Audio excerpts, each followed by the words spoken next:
Hello, welcome to another edition of Cor Pallanck Anywhere. On this installment, we're taking a look at some of the nightlife and things that are going along here in Buenos Aires. Across the street, we have what appears to be an Irish pub. Right? I mean, it says classic Irish pub on it, you know? Well, so I was walking down the street here, and the guy on the corner was handing out flyers, and I was looking for an asada restaurant, and I asked him, I said, hey, do you know where a good asada restaurant is? I just thought, hey, he could be helpful and point me in the right direction. He's all, oh yeah, man, sure, in Spanish. I know where an asada restaurant is. Come with me. Come on over here, and I'll write you directions. So together we go into this, what appears to be on the outside to be an Irish pub. And then as soon as we get inside, like two women approach me and grab me from either side and pull me over into a bench and start caressing my arms and stuff. Then all of a sudden the guy who was just supposed to get me directions to the restaurant comes back with 3 drinks. One for me and one for the 2 ladies. Well, they also brought over at the same time the bill for the drinks, and it was like 150 pesos. $35 or whatever for 3 drinks, and a place where a bottle of whiskey costs $5. Anyway, then the ladies begin to explain to me that for the price of the drinks that I have to buy because I've come in now, that I can enjoy the lesbian show and have a massage or a massage. And, not that I'm philosophically opposed to massages and lesbian shows, but I was really just looking for an asada restaurant. And so I tried to excuse myself, and I tried to leave, and I went to the door, and I pushed it to try to get out, and then it wouldn't open. And I'm like panicking. I'm thinking that they're going to keep me in there, and they try to shake me down for my money, and then so I turn to them and I say, I'm gonna call the police in Spanish. And then they all go, no! And then they go, pull the door. So I pulled the door open and I left. But so here in Argentina, prostitution is illegal, sorta. You can't pay money for sex or for sex acts. Instead, you buy really expensive drinks, and in exchange for those expensive drinks, the women in these facilities get really friendly. Silhouette of the woman here on the corner should have been the clue to the true nature of the bar, but the rest of it's like classic Irish pub. How are you to know? So when you visit Buenos Aires, be careful to know what kind of bar you're going into.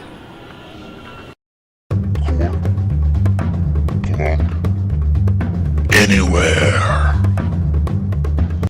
You've probably heard that toilets flush one way in the northern hemisphere and another in the southern hemisphere. Well, this is what it looks like in the northern hemisphere. The toilet seems to flush counterclockwise. So I decided I would compare this against the toilet in the southern hemisphere. I'm doing this for you. I'm doing this for science. This is a toilet flushing in the southern hemisphere. As you can see, it goes clockwise. Science is amazing.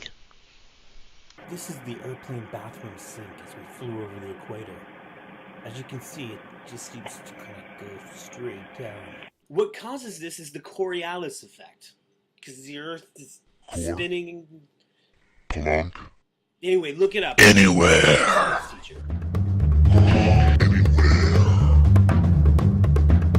Alright, Buenos Aires is a classy city, so I think it's time we class this thing up and take a look at some of the culture. Some people say that Buenos Aires is the Paris of South America. There's a lot of Parisian-styled architecture.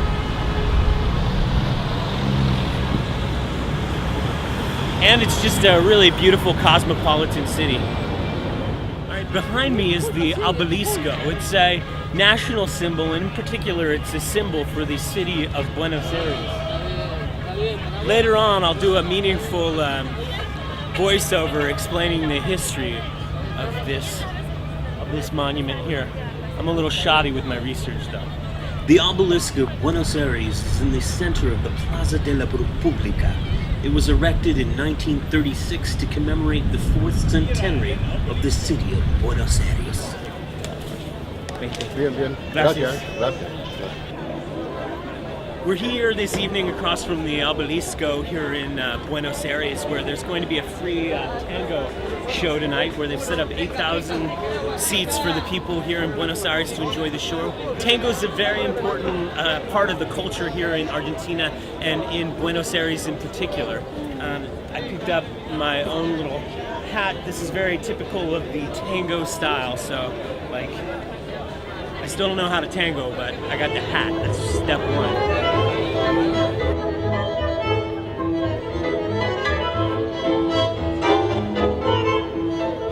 There are tango shows of all shapes and sizes to be enjoyed in Buenos Aires.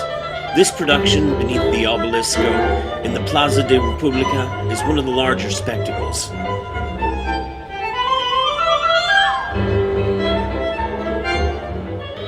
The true spirit of tango is in the air in Buenos Aires.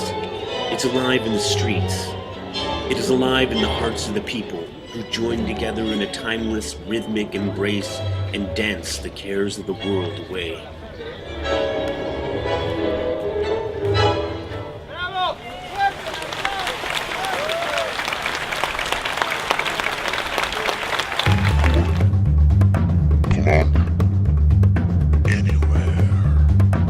The Plaza de Mayo in Buenos Aires sits across from the Casa Rosada, the seat of the executive branch of the Argentine government, the pink equivalent of the White House.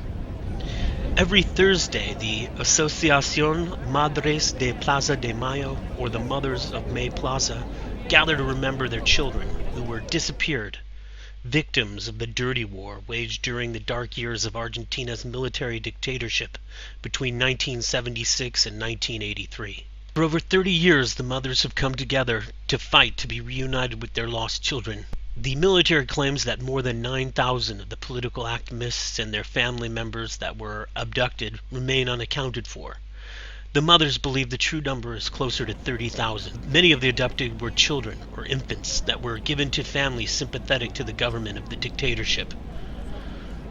Keeping the spirit of their children alive, the mothers continue their weekly demonstrations and have created an independent university and cultural center where they offer free education and health services and promote the revolutionary ideals of many of their lost loved ones. To learn more about the struggles of the mothers and grandmothers of May, visit the website abuelas.org.ar.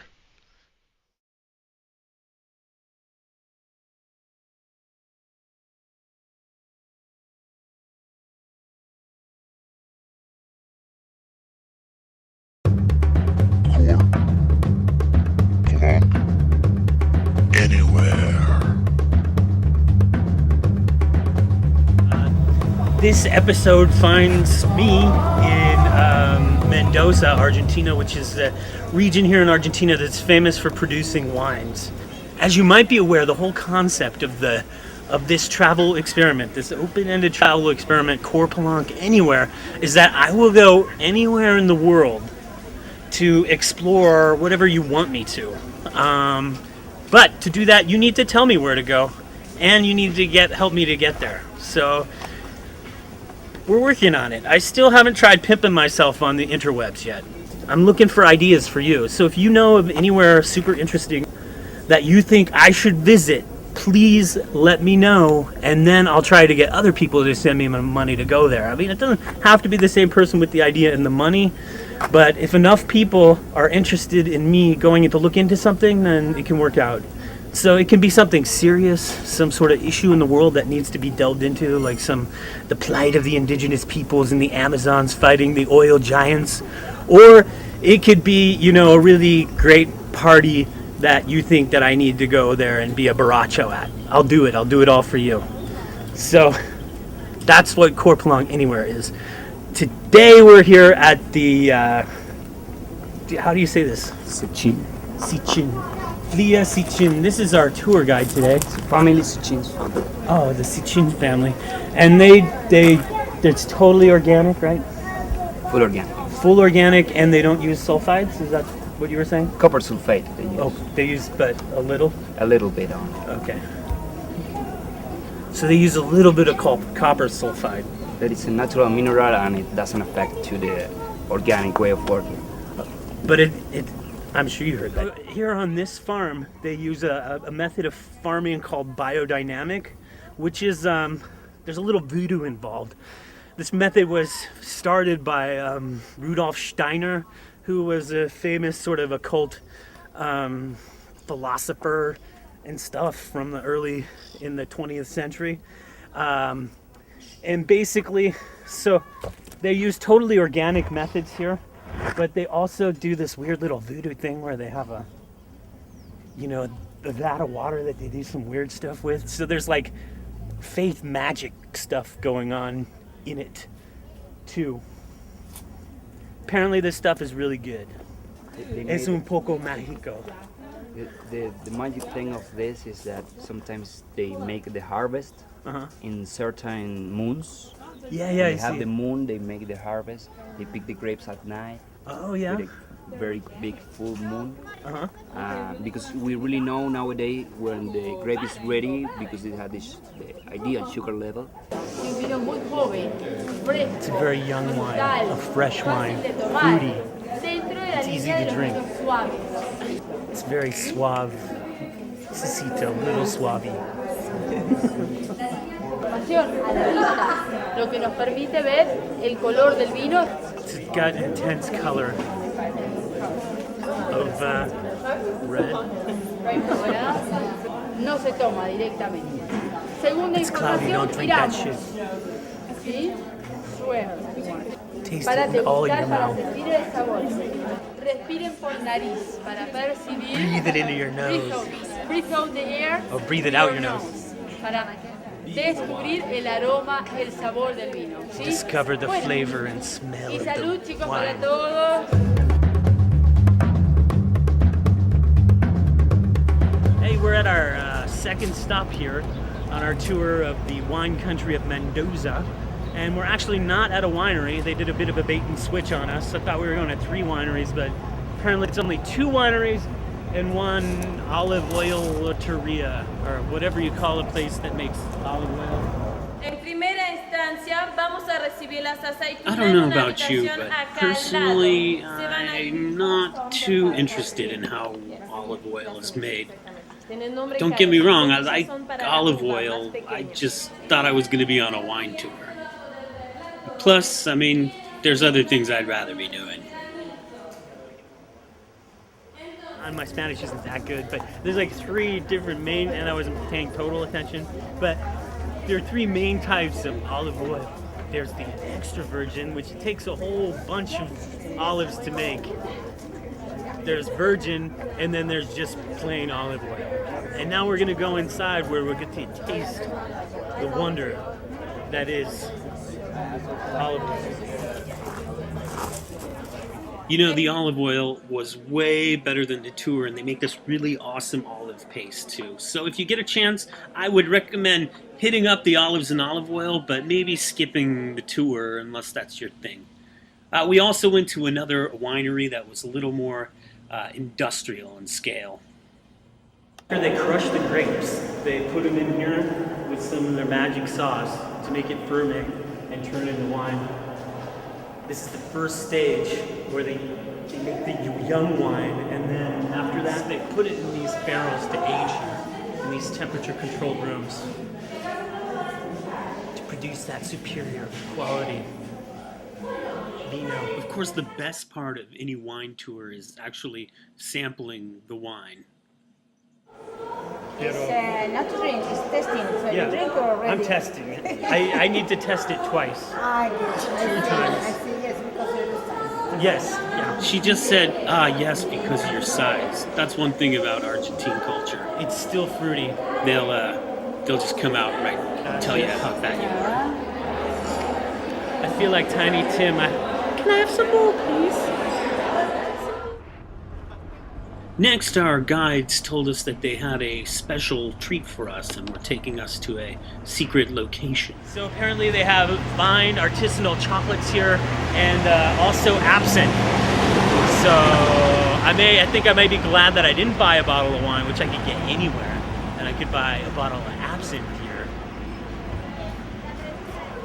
The absinthe is very strong. What did they say? 150 proof?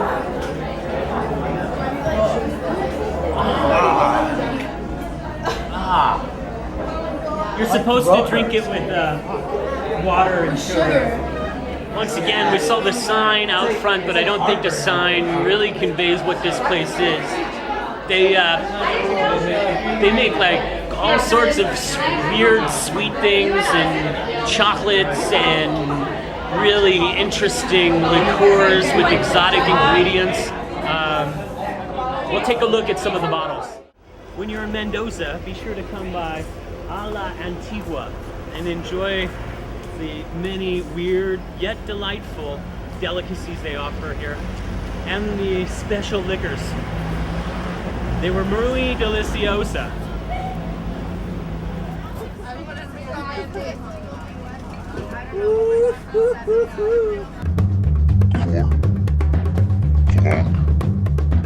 Anywhere. On this episode of Cor Pallanck Anywhere, I got as close as I'll probably ever get to scaling one of the world's highest mountains. From Mendoza, I hopped on a tour bus for a day trip up to the base of the highest mountain in the Americas, the majestic Andes growing ever larger on the horizon. The Andes are the world's second highest mountain range, with its highest peak reaching 22,841 feet above sea level. As we journeyed along the road up to the Andes, we stopped at various points of interest, like this river here. It's the spot where San Martin, the Liberador, crossed the river with his troops when they went to go kick some Spanish ass and win the independence for the peoples of South America. Here's the river. General San Martin is regarded as one of the founding fathers of Argentina. After forming the Army of the Andes, he used a secret route over the mountains into Chile, where he put some major smackdown on the Spanish forces in the battles of Chacacao and Maipú in 1818. Together with Simon Bolivar, he continued to kick ass until South America was liberated from Spanish rule. Anyway, he crossed this river with the Army of the Andes in 1817. Puente del Inca, or the Inca's Bridge, is a natural arch over the Vacas River. Hot thermal waters seep out of the mountainside, depositing minerals, giving the site its yellowish hue. In the early 20th century, there was a thermal resort and spa built on the site. The nearby resort was destroyed by an avalanche. The area was closed to the public about 10 years ago. Now we get to look at it from across the river and imagine how nice it would be to sneak in there and take a nice hot dip. Across from the side of the old hot springs, industrious merchants have set up their booths where they sell their traditional handicrafts. It's a good place if you want to get some alpaca socks or traditional Andean sweaters and knickknacks, bric-a-brac. Okay, we're here right now in the Parque Aconcagua. Aconcagua.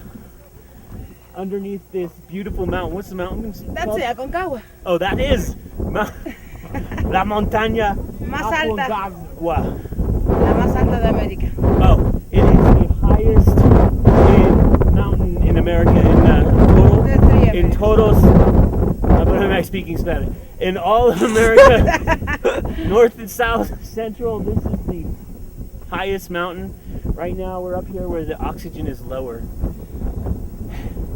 But I'm fit as a fiddle. Now, Americans love shows where fat people lose weight. And that's what you're doing. yeah. So as long as if you can help me keep going with this travel experience, I will lose weight on TV for you. Look at this now. Look at that now. Right? The more I travel, the more weight I'll lose. And I know Americans love that. So visit our website at Core Reality Productions and help me keep traveling. Good. What a majestic mountain. That's as close as we're getting. This time. This time. After a few more Cor Pallanks anyway, after I shed some weight and do some high altitude training, maybe we'll make a run for it. Alright. Hey, welcome to another edition of Cor Pallanck Anywhere. Tonight, we're on a train in Buenos Aires heading out to the provincia, out to catch a boat to Tigre to go to a full moon party where we're gonna celebrate the full moon. Tonight is a super full moon. The full moon is as close to the Earth as it has been in over 18 years. So if you believe in like moon energy, shit like that, well, fuck, it's extra fucking energy tonight. Yeah!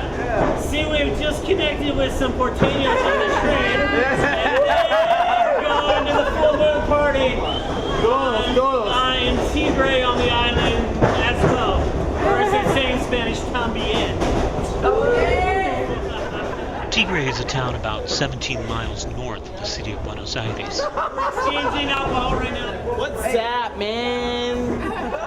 There are two trains that can take you from the city to Tigre. I cheer for Argentina, man. This is everything that we want.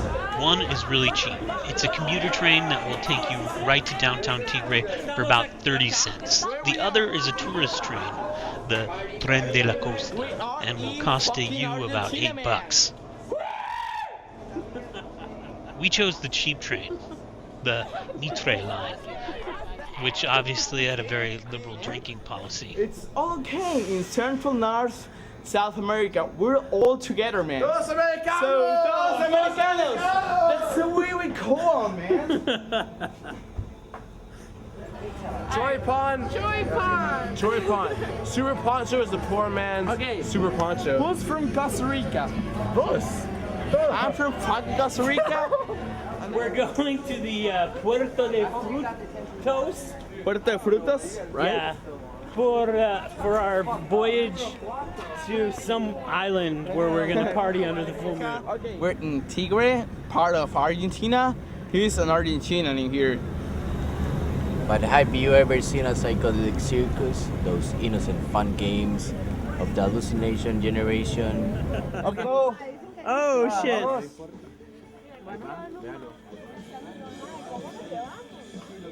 Alright, shit, we're on the boat now. The lights fucked up. We've been talking about the movie all night, and it's been above our heads the whole time, but we haven't thought to look at it.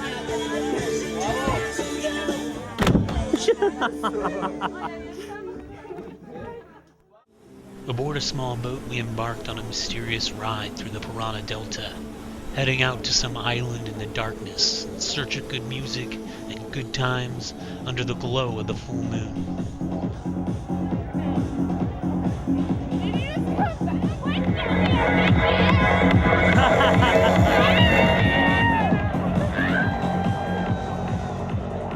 Tigre is named after the jaguars that once roamed and were hunted in the area. For the last 100 years or so, Tigre has served as a sort of whimsical retreat from the highly dense happenings in the big city. Something happened that night when the camera was tucked away. I had a mishap. Perhaps I was partying too hard. Maybe I was reckless, or careless, or a rock and roll mixture of all three. Oh my god, this party's awesome. Oh man, I'm a shining god! Golden fucking God.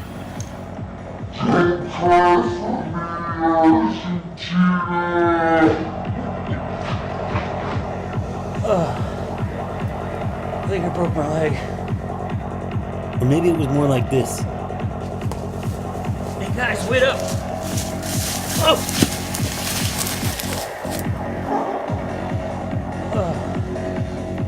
I think I broke my leg. Anyway, you may never know. Tigre is in the province of Buenos Aires.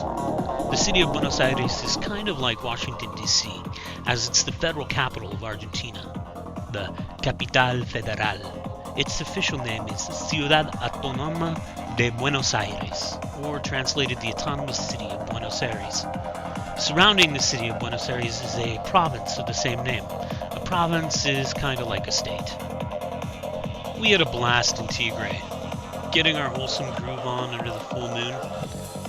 That is until I broke my leg. Well, we actually kept having a good time after I broke my leg. Just 17 miles north of Buenos Aires by train, Tigre rests along the Parana Delta. It is a major tourist destination.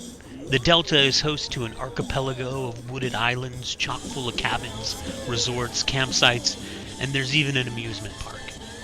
It's some sort of nearly idyllic pleasuredom.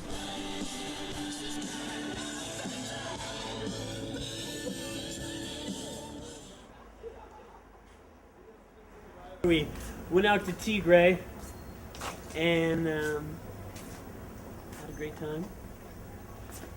I think I may have broken my leg, and there are no taxis anywhere. Where's the taxi?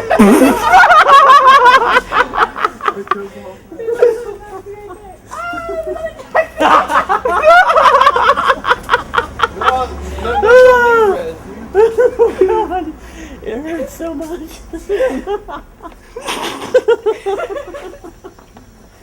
Oh.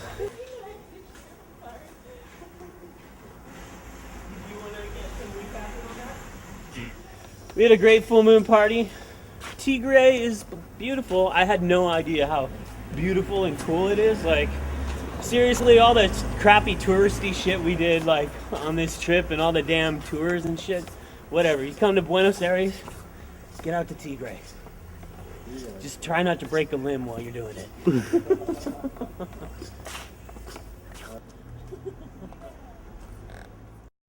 Cor Pallanck. Anywhere. Cor Pallanck anywhere.